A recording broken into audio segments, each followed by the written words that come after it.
The morning sun painted golden streaks across the courtyard at Windsor Castle. Thousands of guests sat in perfect rows, their eyes fixed on the grand stage where Britain's royal family would soon appear. Cameras lined every angle. Security teams whispered into radios. Everything had been planned down to the second. But no one had planned for what was about to happen. Among the sea of red uniforms and bearskin hats stood Sergeant James Aldridge, 32 years old. 10 years of service, a man trained to stand perfectly still, no matter what happened around him. His job was simple: guard the royal family. Never break formation, never move unless ordered. Today, that training would be tested in a way no drill had ever prepared him for. The ceremony was a celebration of British heritage. Dignitaries from around the world had gathered to watch the traditional display of military precision and royal protocol. Prince Louis, just 5 years old, sat between his siblings on the stage, his small legs swinging beneath his chair. His mother, the Princess of Wales, smiled beside him, occasionally whispering something that made him giggle. Before we continue with what happened next, if you love real stories that hit you right in the heart, subscribe and turn on notifications. You won't want to miss what we share next. Behind the stage, a massive prop backdrop stood 20 feet tall. It showed the Union Jack flag, painted on wooden panels that weighed over 300 pounds combined. The structure had been inspected twice that morning. Steel cables held it firmly in place. Everything seemed secure, but 60 feet above the ground, where no one was looking, a single bolt had begun to loosen. Sergeant Aldridge stood at attention 15 feet from the stage. From his position, he could see the young prince clearly. Louis was being his usual self, curious and energetic, occasionally waving at the crowd when he thought no one was watching. The other guards stood like statues, eyes forward, expressions blank. Then Aldridge heard it, a soft metallic groan, so quiet that most people would have missed it entirely. But his training had taught him to notice everything. His eyes flickered upward for just a fraction of a second. The massive backdrop was swaying. Only slightly, almost imperceptibly, but it was moving. His heart rate spiked. His mind raced through possibilities. Wind. No, the air was still. Structural issue. Possibly. But the royal family sat directly in its shadow. Another creak. Louder this time. A woman in the front row glanced up, confused. A cameraman adjusted his lens, thinking he'd heard something. But no one understood the danger yet, except Aldridge. Royal guards are taught one unbreakable rule: never abandon your post. Never break formation. Never act without direct orders. These men had stood through rainstorms, heat waves, and even protesters throwing things at them. They did not move, but Aldridge's eyes locked onto Prince Louis, who was now leaning forward to see something in the crowd. Completely unaware, the bolt finally gave way. The sound was like a gunshot, a sharp crack that echoed across the courtyard. Gasps rippled through the audience. The massive wooden structure tilted forward, slowly at first, then faster, directly toward the royal family. Security teams froze for half a second, their minds processing what they were seeing.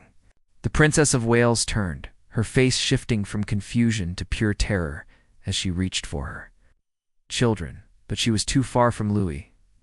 In that split second, Sergeant James Aldridge made a choice that would haunt him for the rest of his life. He broke the most sacred rule of the Queen's Guard. He ran, his boots pounded against the stone courtyard. 20 feet felt like 20 miles. The backdrop fell in horrible slow motion. 300 pounds of wood and metal plummeting toward a child who weighed less than 50. People screamed. Cameras swung wildly. Other guards finally broke formation, but they were too far away. Aldridge's hand stretched forward. His breath burned in his chest, and then everything went dark. Asterisk, when Aldridge opened his eyes, he was on his back. His ears rang with a high-pitched whine. Dust filled his lungs. Pain shot through his left shoulder like someone had driven a spike through it, but he could hear crying. A child's crying. His head turned, and there, 3 feet away, Prince Louis sat on the ground. tears streaming down his face, but alive, completely unharmed. The boy's small hands covered his ears, his eyes squeezed shut. The massive backdrop lay in pieces around them. Wooden panels had shattered on impact. Steel cables snaked across the courtyard like dead serpents. Aldrich's uniform was torn, covered in splinters and dust. He had reached the prince in time. Barely, in the final moment before impact. Aldrich had grabbed Louis and thrown himself backward, taking the boy out of the direct path. The edge of the structure had clipped Aldrich's shoulder as it fell, but Louis had been spared. Chaos erupted around them. Royal protection officers swarmed the stage. The Princess of Wales broke free from security and ran toward her son, her face white with terror. Prince William appeared from the side entrance, moving faster than anyone had ever seen him move. Aldrich tried to sit up. His vision swam. A medical team rushed toward him, but he waved them away, pointing at Louis. "The boy," he managed to say. "Check the boy." A female protection officer was already kneeling beside Louis, doing a rapid assessment. The prince was in shock, crying for his mother, but there wasn't a scratch on him. When the Princess of Wales reached him, she scooped him into her arms and held him, so tightly it seemed she might never let go. William reached down and helped Aldrich to his feet. The prince's hand gripped his arm firmly, his eyes searching the sergeant's face. "Can you walk?" William asked quietly. Aldrich nodded, though his shoulder screamed in protest. Around them, security had formed a tight circle. The ceremony had dissolved into controlled panic. Guests were being evacuated. Senior officials shouted orders. Somewhere, an alarm was blaring. But in that small protected circle, time seemed to slow. The Princess of Wales looked up from where she knelt with Louis. Her eyes met Aldrich's. No words passed between them, but in that moment, everything was said.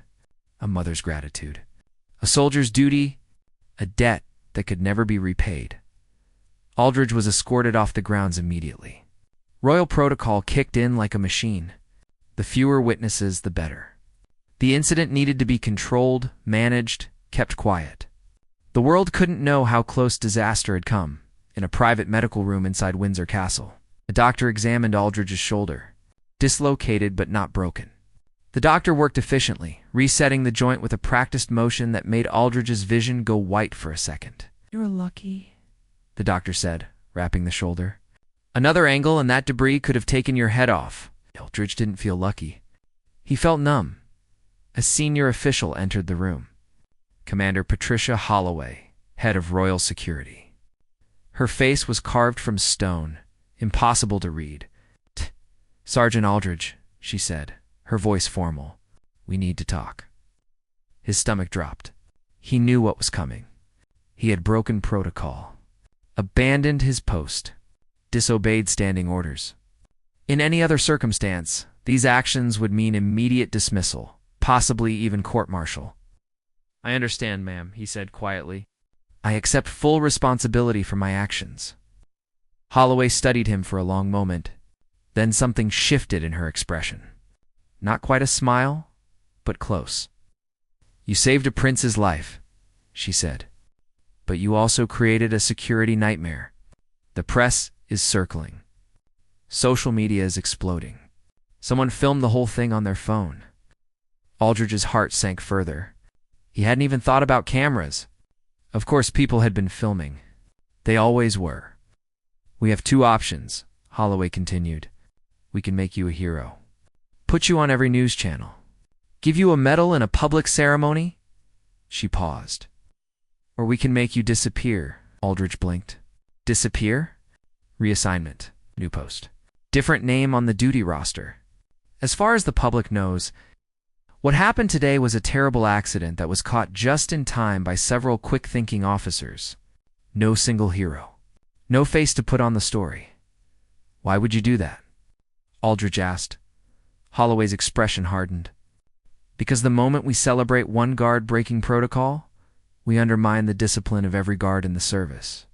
Because making you famous puts a target on your back. And because the royal family has requested that your privacy be protected." The last part caught him off guard.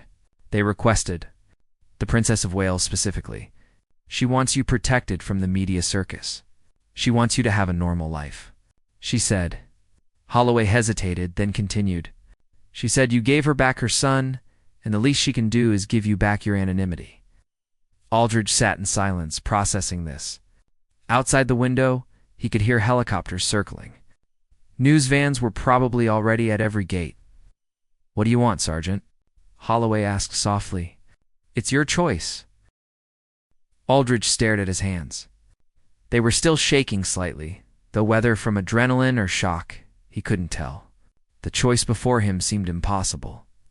Fame or shadows? Recognition or silence? "I didn't do it for glory," he finally said. "I did it because a child was in danger." Holloway nodded slowly. "Then we protect you." "Agreed."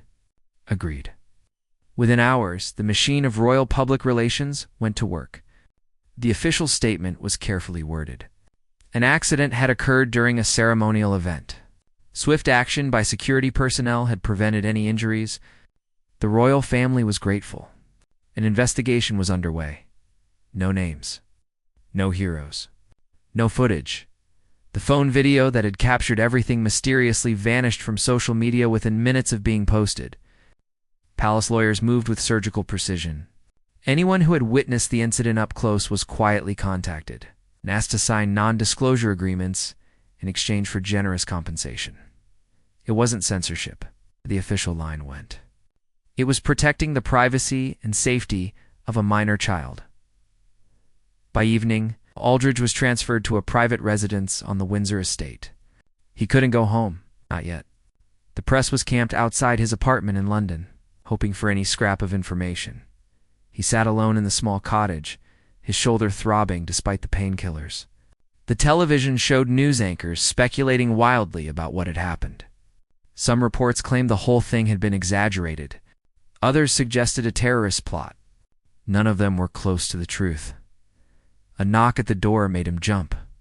He wasn't expecting anyone. When he opened it, he found Prince William standing there alone. No security detail visible, though. Aldridge knew they had to be nearby. "Your Royal Highness," Aldridge said, straightening instinctively, despite the pain in his shoulder. "May I come in?" William asked. It was surreal, letting a prince into a cottage to sit on a worn sofa. William moved with easy informality, as if this were the most normal thing in the world. "How's your shoulder?" William asked. "It'll heal, sir." "And how are you?" Really? The question caught Aldrich off guard. No one had asked him that. Everyone had focused on protocol, procedure, consequences. "I keep seeing it," Aldridge admitted. "That structure falling. If I had been 1 second slower—" "But you weren't," William said firmly. "You were exactly where you needed to be, exactly when you needed to be there." "Do you believe in fate, Sergeant?" Aldrich shrugged, then winced at the motion. "I believe in training and instinct, sir." William smiled slightly. "Catherine wanted to come herself, to thank you. But we thought it might draw attention. She asked me to give you this." He handed Aldrich a small envelope. Inside was a handwritten note on private stationery. The handwriting was elegant, but hurried, as if written in an emotional moment. It read, "There are no words sufficient for what you did today. You gave me back my son. You gave him a future. Whatever you need for the rest of your life, you have only to ask. With eternal gratitude, Catherine." He carefully folded the note and tucked it back in the envelope. "Louis has been asking about you," William continued. "He calls you the fast soldier. He doesn't fully understand what happened, but he knows someone helped him. He wants to say, thank you." "That's not necessary, sir." "Perhaps not, but would you consider it anyway?" "Not now, not publicly, but someday, when this is settled. Would you allow him that?" Aldridge nodded, not trusting his voice. William stood to leave, then paused. "They're going to reassign you. Move you somewhere quiet for a while. Let the story die down, I know, sir. You'll receive a commendation in your file. It won't be public, but it will be there. And if you ever need anything at all, you contact me directly." William handed him a card with a private number. "I mean that." After William left, Aldridge sat in the growing darkness, holding the card and the note. Outside, the world was moving on. The news cycle was already shifting to other stories. By tomorrow, most people would have forgotten the incident entirely. But for Aldridge, everything had changed. 3 days later, he received his new orders. He was being transferred to a ceremonial position at Balmoral Castle in Scotland. Light duty until his shoulder healed fully. Minimal public exposure. It was essentially paid leave disguised as a posting. He packed his belongings and left London before dawn. Avoiding the last few persistent reporters who still lingered near his building, the drive north was long and quiet. Scotland's landscape rolled past his windows, green and vast and indifferent. Aldridge felt like he was leaving behind more than just a city. He was leaving behind the person he had been before that moment in the courtyard. Balmoral was peaceful. Too peaceful.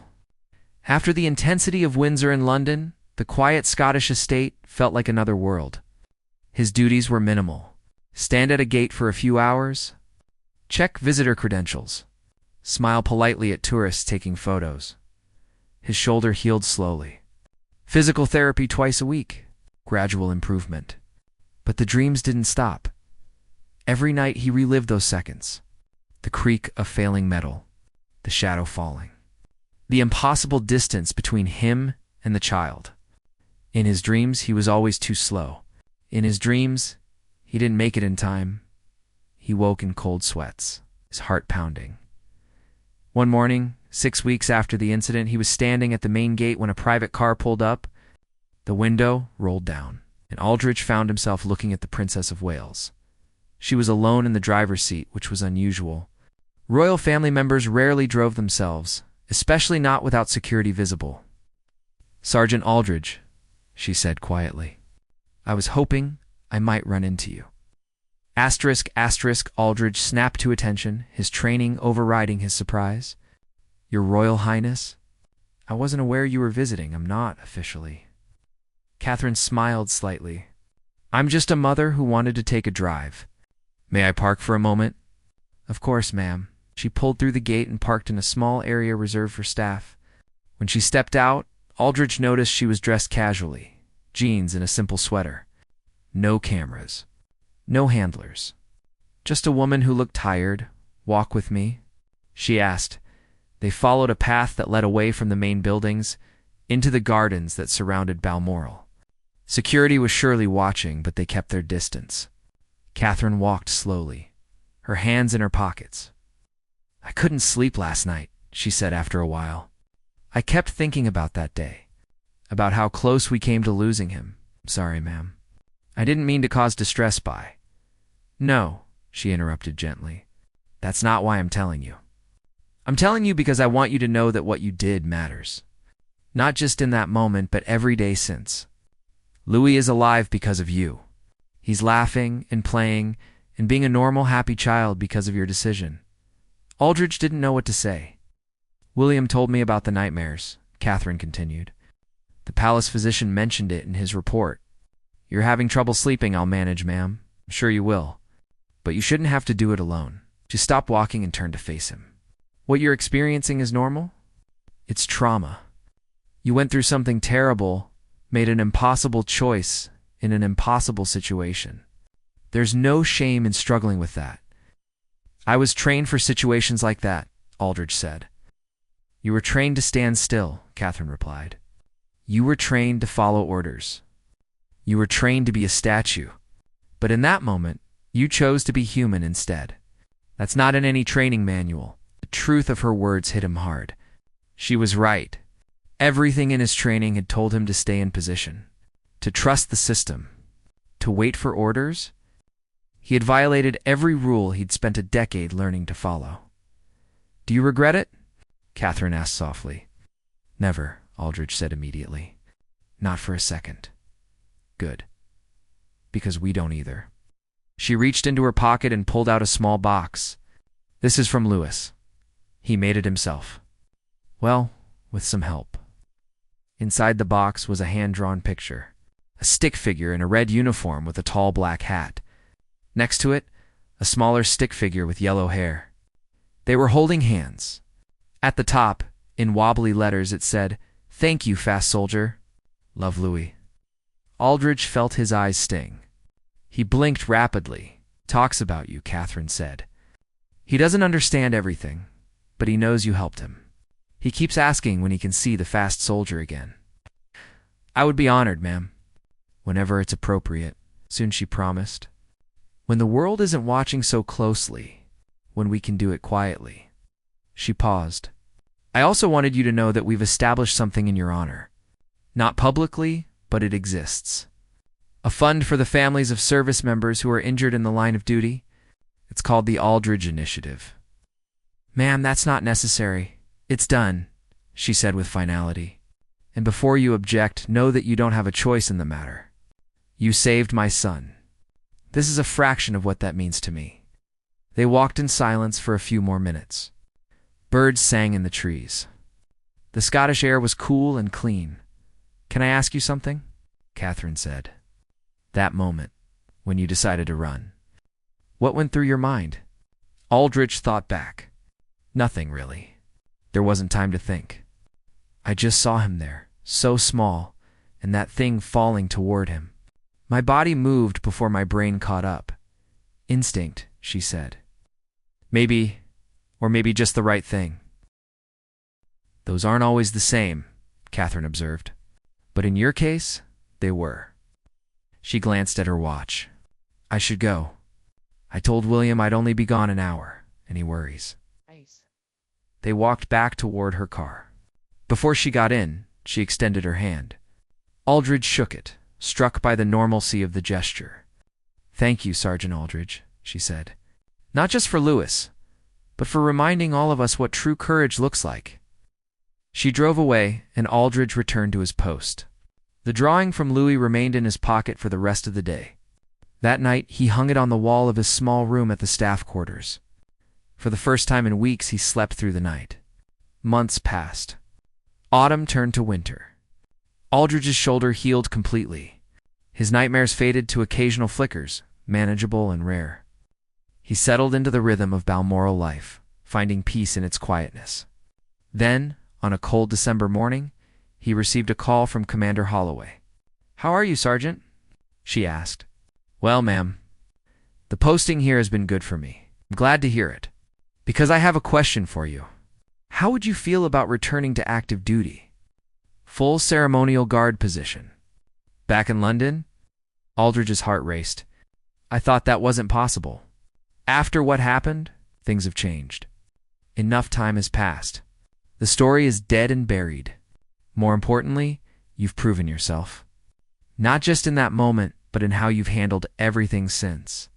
You didn't sell your story. Didn't seek attention. You did the job and kept your dignity. That matters." "What position?" Aldridge asked. There was a pause. Then Holloway said, "Personal security detail. For Prince Louis specifically, the family requested you. Said they'd feel safer with you there."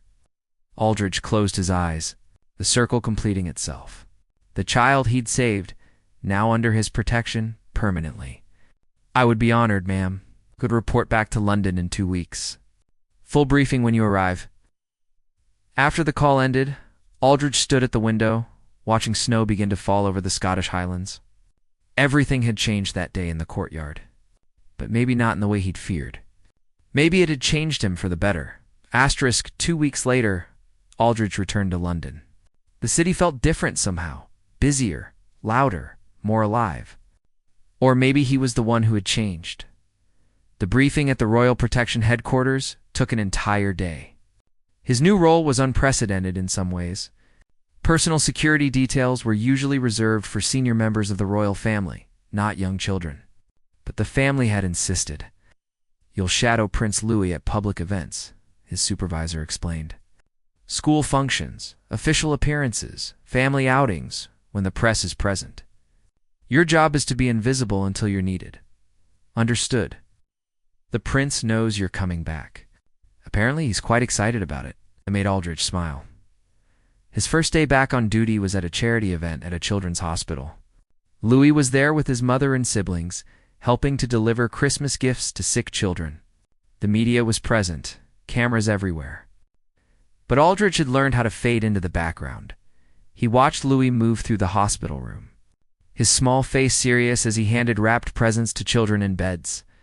The boy had grown in the months since the incident. He seemed more confident, more aware of his role. At one point, Louis turned and spotted Aldrich standing near the door. The prince's face lit up instantly. He whispered something to his mother, who smiled and nodded.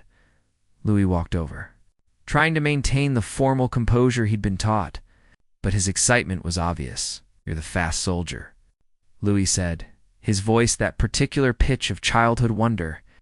"I am." "Your Royal Highness," Aldrich replied, kneeling to be at eye level with the boy. "Emmy said you're going to be around more now, to keep me safe." "That's right," Louis nodded seriously. "That's good. I feel safer when you're here." And in a whisper he added, "Can I tell you a secret?" "Of course." Louis leaned closer. "Sometimes I still get scared. When I hear loud noises, my brother says that's okay, that everyone gets scared sometimes." "Your brother is very wise," Aldrich said, "and he's right. Being brave doesn't mean not being scared. It means doing the right thing even when you are scared." Louis considered this. "Like when you ran to help me? Were you scared?" "Terrified," Aldrich admitted. "But you did it anyway." "Yes." "Then I can be brave too," Louis said with determination. He suddenly hugged Aldrich, quick and impulsive, the way only a child can. Then he ran back to his mother, leaving Aldrich slightly stunned. Catherine caught his eye from across the room. She smiled, and he saw the gratitude still there, perhaps always there. The months that followed fell into a pattern. Aldrich became a constant, quiet presence in Louis's life. School plays where he stood in the back, alert but unobtrusive. Football matches where he scanned the crowds. Family outings to parks where he maintained a careful distance. Giving the child space to be normal while ensuring his safety, Louis seemed to take comfort in his presence. The boy would occasionally glance back, checking that Aldrich was there, then returned to playing with renewed confidence. Other children at school noticed the stern man in the suit who was always nearby. Some asked questions. Louis would simply say, "That's my friend James. He makes sure I'm safe." The simple honesty of it disarmed most curiosity. One afternoon, during a school event, another parent approached Aldrich. She had the look of someone about to cause trouble. "Isn't it excessive?" she asked, loud enough for others to hear. "A personal guard for a child? Don't you think you're scaring the other kids?" Before Aldrich could respond, Louis himself appeared at his elbow. "He's not scary," the prince said firmly. "He's the bravest person I know. He saved my life." The woman's face went pale. She stammered an apology and retreated. Louis looked up at Aldrich with those serious eyes. "Was that okay?" the boy asked quietly. "Mummy says I'm not supposed to talk about what happened. But I didn't like her being mean to you." "You defended someone you care about," Aldrich said. "That's never wrong, Your Highness. Though perhaps with slightly less detail next time." Louis grinned. "Can I call you James when it's just us?" "Your Royal Highness and all that formal stuff makes us both sound silly." "When it's just us," Aldrich agreed. As time passed, something unexpected happened. Aldrich found himself not just protecting Louis, but genuinely caring about the boy's happiness. He celebrated silently when Louis scored a goal at football. He felt concerned when the prince seemed sad or worried about something. He became invested in a way that went beyond duty. It was during a private moment at Windsor on the anniversary of the incident that Catherine pulled Aldrich aside. "I wanted to thank you again," she said. "Not just for that day, but for every day since. Louis trusts you completely. That's rare for him. He's learning that the world can be dangerous, but he's also learning that there are good people in it who will stand between him and harm. He's a remarkable child, ma'am. It's an honor to know him." "You've become more than his guard," Catherine said. "You've become his proof that heroism is real. Every time he sees you, he's reminded that people keep their promises, that duty means something, that courage exists." Aldrich felt the weight of that responsibility. "But also the privilege. There's something else," Catherine continued. "We're planning a private ceremony. Very small. Just family and a few close staff. We'd like to formally recognize what you did. Not for the public, Not for the press, just for us. So Louis will have a memory of the day his family said, "Thank you," properly. "That's really not necessary, it is to us," she said firmly. "Will you accept?" How could he refuse? The ceremony took place on a quiet Sunday at Kensington Palace. No media, no outsiders. Just the immediate royal family, a few senior staff, and Aldrich. Louis presented him with a medal himself, his small hands serious as he pinned it to Aldrich's uniform. The medal wasn't an official state honor. It was something the family had commissioned privately, engraved with the date and a simple inscription, "For Louis, with gratitude." After the brief formality, Louis gave him another one of those spontaneous hugs. "You're my hero, James," the boy whispered. And Aldrich, who had been trained never to show emotion, who had spent 10 years perfecting a stone-faced mask, felt tears prick his eyes. Years passed. Louis grew from a small boy into a young man. Aldrich remained his constant shadow, present but never intrusive. They developed an understanding that needed few words. On Louis's 10th birthday, the prince asked for a private conversation with Aldrich. They sat in one of the palace gardens, away from the party happening inside. "I've been thinking about that day," Louis said. He was more articulate now, more thoughtful. "The one where you saved me?" "You don't need to think about that, Your Highness." "But I do," Louis insisted. "Because I'm starting to understand what you gave up. My tutor told me about the Queen's Guard, about how you're never supposed to break formation, about how serious that is." Aldrich was quiet, letting the boy work through his thoughts. "You could have lost everything," Louis continued. "Your career, your reputation. You didn't know they'd let you stay in service. You didn't know my parents would protect you. But you did it anyway." "Yes. Why?" It was the same question Catherine had asked years ago. But now, with time and distance, Aldrich had a different answer. "Because some things matter more than rules," he said. "Your life mattered more than my career. That's not a sacrifice. That's just what you do when you have a choice between duty to protocol and duty to humanity." Louis nodded slowly. "I want to be like that someday. Someone who chooses people over rules when it matters. You already are, Your Highness. I've watched you grow. You have your mother's compassion and your father's sense of responsibility. You'll make a fine man? Will you always be here?" Louis asked, a trace of childhood worry in his voice. "To keep me safe? As long as I'm able," Aldrich promised. "But you're getting older, stronger, braver. Soon you won't need someone watching over you quite so much." "Maybe," Louis said. "But I'll always want you there." That same year, something happened that tested their bond. During a public event, a protester broke through barriers and rushed toward the royal family. Aldrich moved instantly, placing himself between the threat and Louis. The protester was tackled by other security before reaching them. But Louis had seen the fear in Aldrich's eyes, later, in private. The prince brought it up. "You would have done it again," Louis said.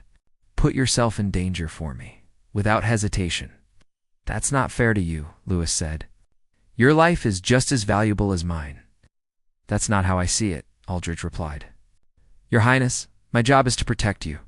But more than that, my purpose is to make sure you have the chance to do all the good I know you're capable of. You're going to change lives. Help people. Make the world better. My life in exchange for that? That's not a sacrifice. That's an investment." Louis was quiet for a long moment. "I'll try to be worthy of that faith." "You already are." As Louis entered his teenage years, he became more aware of his place in the world, more conscious of the cameras, the expectations, the weight of his lineage. Aldrich watched him navigate these challenges with grace. Always there in the background, a steady presence. One evening, after a particularly difficult public appearance where the press had been harsh, Louis sat on a bench outside, looking defeated. Aldrich sat beside him, breaking the formal distance they usually maintained in public. "They don't know you," Aldrich said simply. "They see a title, a position. They don't see the person who volunteers at homeless shelters, who visits sick children without cameras present, who treats palace staff with respect and kindness. I see that person. Your family sees that person. The people who matter see that person? Does it get easier? Louis asked. No, Aldrich said honestly. But you get stronger. Louis smiled slightly. You're different from how you used to be. When I first met you, you were so formal, so stiff.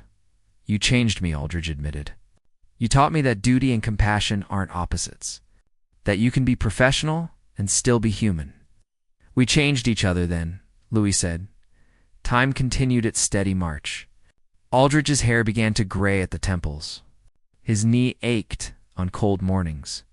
But he remained at his post, loyal and unwavering. The palace began discussing succession plans for Louis' security detail. Aldrich wouldn't be able to serve forever. Eventually, someone younger, faster, would need to take his place. But not yet, on the 15th anniversary of the incident. Catherine invited Aldrich for tea. It was just the two of them in a private sitting room. 15 years, she said, pouring tea with her own hands. Can you believe it? It feels like yesterday, Aldrich said, but also like a lifetime ago. You've dedicated 15 years of your life to my son. I want you to know what that means to us. To me, it's been my honor, ma'am. James, she said, using his first name, which she rarely did. You've become family. Not officially, not in any way the public would recognize, but in every way that matters. Louis sees you as a second father figure. William and I see you as a trusted friend. You've been there for every milestone, every challenge, every triumph.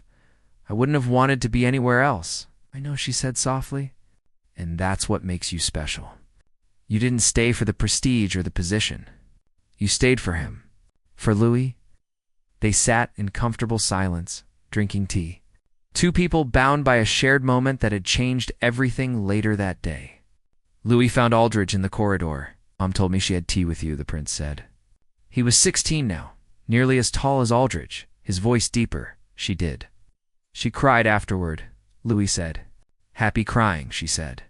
Because she was grateful? Your mother is a remarkable woman. She told me something else, Louis continued. She said that day you saved me was the worst and best day of her life. Worst because she almost lost me. Best because she learned what true courage looks like. Your Royal Highness.